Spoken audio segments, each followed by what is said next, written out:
नमस्कार दोस्तों, आज हमारे साथ बेहद ही खास मेहमान स्टूडियो में मौजूद हैं। तो महावीर जी, आपका क्लिक इंडिया में बहुत बहुत स्वागत है।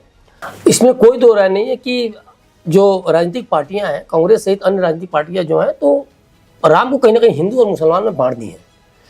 लेकिन आरएसएस के पूर्व प्रचारक होने के नाते, एक विश्व हिंदू परिषद के संगठन मंत्री होने के नाते, आप को क्या लगता है कि राम मुस्लिमों के कितने हैं? बहुत अच्छा आपने राजीव जी जो प्रश्न पूछा है, थोड़ी मैं उसका एक जवाब आपको देना चाहूंगा।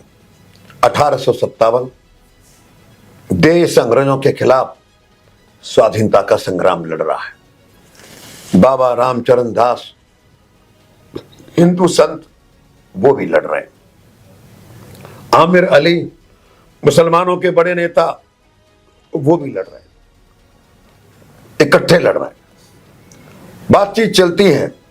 बहादुर शाह जफर दिल्ली के सम्राट को पूरी क्रांति का सम्राट घोषित किया गया है और हम हिंदू मुसलमान सब मिलकर के आजादी के लिए लड़ रहे हैं।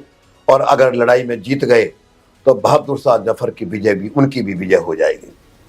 उस समय ये सवाल उठा कि ये जो राम जन्मभूमि का मामला है, इसके कारण से थोड़ा हिंदू नाराज है। अगर इस मसले का हल निकाल लिया जाए, अंग्रेजों के खिलाफ दोनों मिलकर के पूरी ताकत से लड़ेंगे। आमिर अली अयोध्या के चारों ओर के मुसलमानों की एक बैठक बुलाते हैं, कहते हैं देखो भाई, हम विदेशी नहीं हैं, हम भारत के रहने वाले हैं। राम अगर इनके हैं, राम हमारे भी हैं। हम मुसलमान बनने से पहले कौन थे? हम भी तो कोई ठाकुर था, कोई ब्राह्मण था, कोई और कुछ हिंदू की जाति से था। आओ सब मिलकर के अंग्रेजों के खिलाफ लड़ेंगे, देश को आजाद कराएंगे। सद्भावना के तौर पर हिंदुओं का मन जीतने के लिए हम सब मिलकर, कौन नहीं जानता है कि राम का जन्म यहां पर हुआ है, इस राम जन्मभूमि को और हम हिंदुओं को आराम से, शांति से इसको सौंप देते हैं। अंग्रेजों को जानकारी मिलती है कि ये होने वाला है। वहां का जो अयोध्या का, फैजाबाद का जो उस समय अंग्रेज ऑफिसर है, उसने लिखा, ये सुनने के बाद हमको चिंता हो गई, अगर ये दोनों एक हो गए तो अंग्रेज ज्यादा दिन हिंदुस्तान में नहीं टिक पाएंगे। हमने तुरंत छोटा मोटा मुकदमा चला करके कुबेर टीला अयोध्या, इमली का पेड़, और 1857 में दोनों को फांसी के फंदे पर लटका करके दोनों को समाप्त कर दिया। उधर हम 1857 की क्रांति में हार गए और इधर इन दोनों को फांसी लटका दी।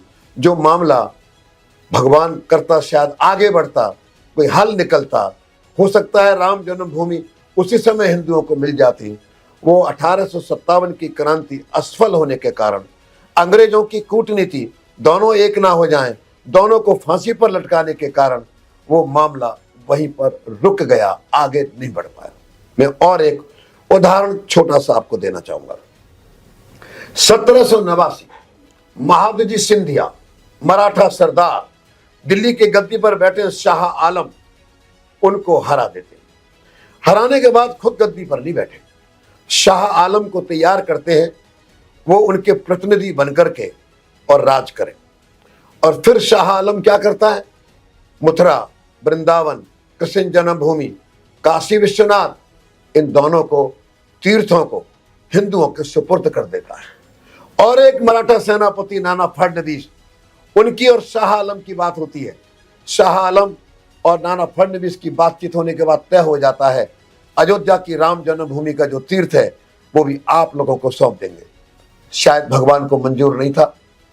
निकट समय में, थोड़े समय में दोनों की मृत्यु हो गई, दोनों मर गए और ये मामला आगे नहीं बढ़ पाया। इस प्रकार हम देखेंगे मुसलमान भी कि बीच में ऐसी घटनाएं आपको दिखाई देंगी। राम हमारे हैं, राम उनके इसलिए हैं, वो मुसलमान बनने से पहले कौन थे? भारत में 24-25 करोड़ मुसलमान, भारत में 7 करोड़ ईसाई। एक्सेप्शन एक आधा 1% की मैं नहीं कह सकता हूं, बल्कि वो भी नहीं, सब के सब पूर्वज आज जो मुसलमान ईसाई हैं, आप उनसे भी पूछिए, उनको अपनी जाति याद है, अपनी गोत याद है। एक बहन चली है, कहां से? कोई बंबई से चली है, कोई कलकत्ता से चली है, पीछे भगवे रंग का झंडा लगाया हुआ है। मैं जा रही हूँ राम जन्मभूमि पर, मैं वहां पर जाकर के दर्शन करूंगी। आज एक मौलाना मौलवी बोल रहा है, मौलवी, कि भैया हम तो राम के वंशज हैं, हमारे अंदर खून तो उनका बहता है। अब कितने मुसलमान बोलने लगे हैं, कितने लोग दर्शन करने के लिए आने वाले हैं। हमको भी सोशल मीडिया अखबार में पढ़ने को रोज मिलता है। मेरा कहना है, राम केवल हमारे नहीं है। जो आज का मुसलमान ईसाई है वो उसके पूर्वज, वो उतने ही उसके राम है। क्यों? वो भी तो ये उपासना पद्धति बदलने से पहले वो कौन था? वो भी तो हिंदू ही था।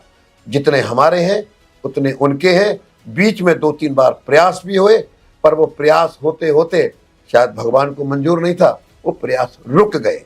तो इसलिए आप देखेंगे मुसलमानों की भी भागीदारी, वो भी अपने को पहचानेंगे और उनकी भी भागीदारी दर्शन करने में, सामान भेजने में उनकी भी भागीदारी निश्चित रूप से रहेगी। तो ये तो खैर बात सही है, राम सबके हैं और यहाँ इसको हिंदू और मुस्लिम के चश्मे से नहीं देखना चाहिए। लेकिन एक बड़ी बात है कि क्या आपको नहीं लगता कि राम आंदोलन से, राम मंदिर के आंदोलन से बहुत लोग जो जुड़े हुए थे आज वो इस दुनिया में नहीं है? तो क्या कहीं आपको ऐसा प्रतीत नहीं हो रहा है कि सरकार ने उन्हें भुला दिया है? सरकार को जितना उनको देना चाहिए, योगदान देना, महती उनकी भूमिका को समझना चाहिए, बताना चाहिए लोगों को, इस तरह से उनको एक साइडलाइन कर दिया गया है।